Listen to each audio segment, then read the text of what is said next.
Widodo menghabiskan masa kecil hingga dewasa di kota Solo. Ia bersekolah di SD Negeri 111 Tirtoyoso dan kemudian melanjutkan ke SMP Negeri 1 Solo.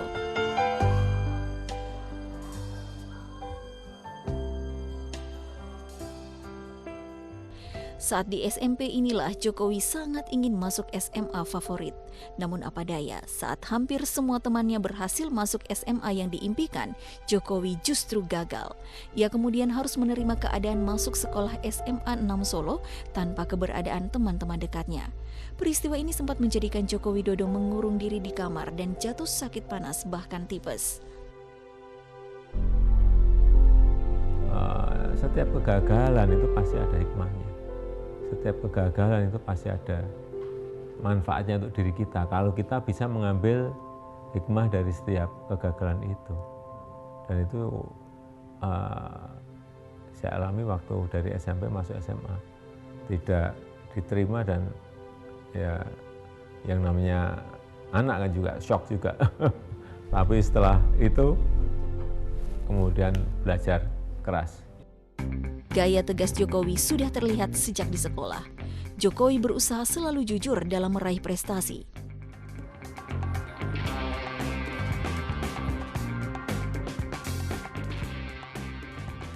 Sebagian teman kita bilang Jokowi itu pelit ya. Pelit itu dalam arti kata dalam tanda petik, bukan yang gimana-gimana. Artinya kita berhubungan waktu sama itu kan bisa kan contek-contekan. Nirun lah itu dalam bahasa Jawanya nirun, tapi kalau beliau kan nggak mau. Dia tidak mau dicontek juga tidak mau ngasih contekan. Artinya, tapi kalau di luar ulangan ada yang nanya bagaimana dia akan jelaskan. Artinya dia nggak mau kasarnya tuh ngasih yang instan lah.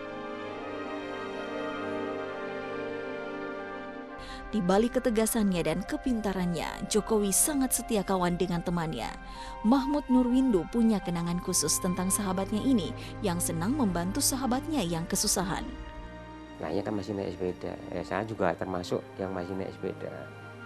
Ya, tapi nah ini artinya si Pak Jokowi itu memang suka menolong orang. Dia udah bilang, ayo Bunda. Itu Bunda itu istilahnya saya suruh pegang ini apa ini bau ya, bau ini saya pegang dia udah langsung gas ya udah. Jadi artinya ya hemat energi saya.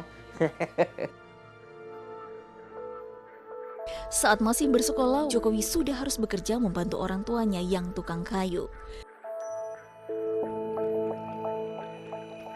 Ya kalau sudah masuk SMP SMA gitu juga bantu orang tua gitu.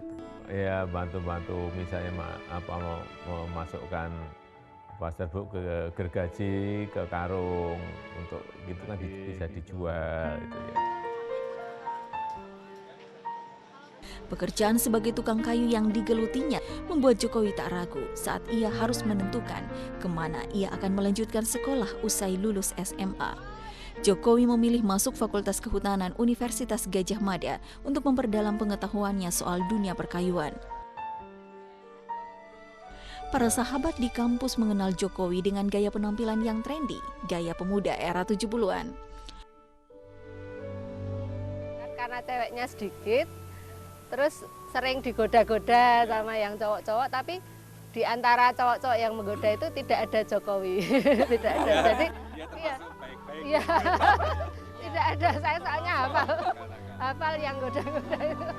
Kalau saya sangat mengesan Jokowi itu datang pakai baju lengan panjang, lalu bawa map coklat begitu, celananya coklat pramuka, itu ya udah gayanya seperti pejabat. Jadi kita tuh Jok, kamu itu seperti pejabat aja Jok. Sejak memasuki dunia kampus, ia pun mulai menekuni hobi barunya, naik gunung. Berbagai pengalaman unik pernah dialami Jokowi saat sedang naik gunung, termasuk tersesat. Baru setengah balik lagi, karena ada yang sakit. Pernah juga tersesat juga, pernah di Merapi pernah, di Lawu pernah. Harusnya sampai di bawah pagi itu sampai di bawah malam. Selesai kuliah, masa depan Jokowi seakan terbentang di dunia perkayuan. 2000-an. Ia sempat bekerja di PT Kertas Kraft Aceh sebelum kemudian memutuskan pulang kampung mendirikan perusahaan kayu miliknya sendiri.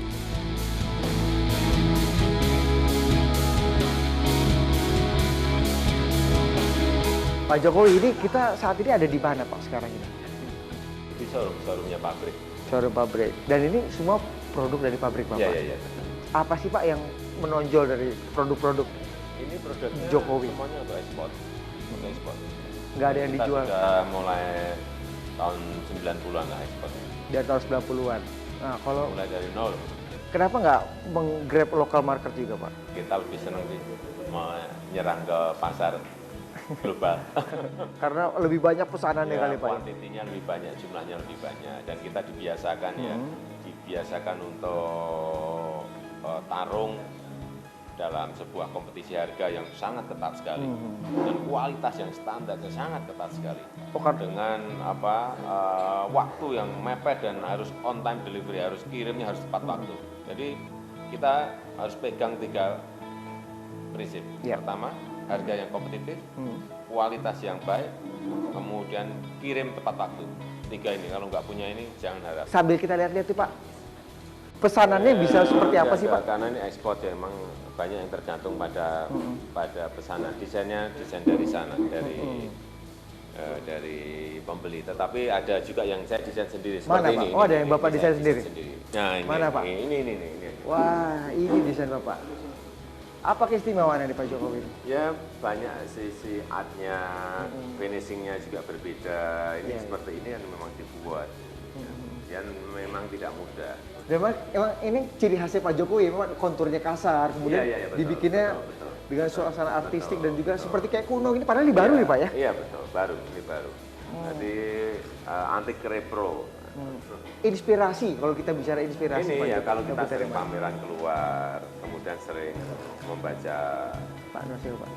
majalah-majalah, apa itu dekorasi majalah-majalah pemuda, saya kira kita akan banyak bisa belajar dari situ. Ya kalau masalah harga nih Pak Ani, kita bicara harga, orang pengen tahu desainnya Jokowi, produk-produknya Jokowi itu harganya pasti Yang ini kira-kira 33 US. 33 US dollar. Ya. Apa yang bisa pelajaran yang bisa didapat Pak dari go internasional Pak Jokowi selama bertahun-tahun itu Pak? Ya sebetulnya yang diplomasi sekarang ini menurut saya diplomasi yang banyak adalah diplomasi ekonomi, diplomasi dagang yang bisa bermanfaat bagi rakyat, yang bisa mensejahterakan rakyat, bukan diplomasi politik saya harus banyak dikurangi. Indonesia punya kekuatan karena kita punya raw material. Yang paling penting saya kira negara harus hadir dalam promosi, memarketingi produk-produk yang ada di pengrajin, yang ada di kampung-kampung, yang ada di desa, karena banyak yang kualitasnya bagus. Tapi nggak bisa memasarkan Tapi Pak nggak ya? bisa memasarkan, itu tugasnya.